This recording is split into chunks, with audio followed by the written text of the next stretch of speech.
Shalom everyone, I am Helena, a student of the holy Torah at ACTC seminary. ప్రియమైన స్నేహితులారా, ఈ వారం తోరా పష వయేకి అంటే మరియు అతడు జీవించెను అని అర్థం. సెఫర్ తోరాలో ఇది 12వ పష, సెఫర్ బెరషిత్ లేదా ఆదికాండంలో ఇది చివరి పష. ఈ పష యొక్క మూడవ అలియా బెరషిత్ అనగా ఆదికాండము 48వ అధ్యాయం 17 నుండి 22వ వచనం వరకు.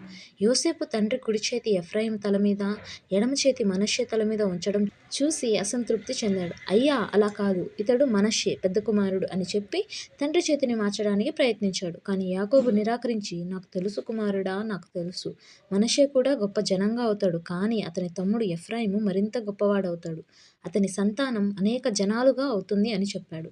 యాకోబు ఇద్దరిని ఆశీర్వదించి వారిని తన సొంత కుమారుల కంటే వారసత్వంలో ఉన్నత స్థానం ఇస్తానని ప్రకటించాడు.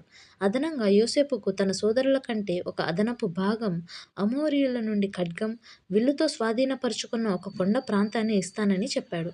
ప్రియమైన స్నేహితులారా, మరిన్ని తోరా పాఠాల కోసం మా యూట్యూబ్ ఛానల్ను సబ్స్క్రైబ్ చేయండి. షాలోమ్ లెహిత్రవోత్.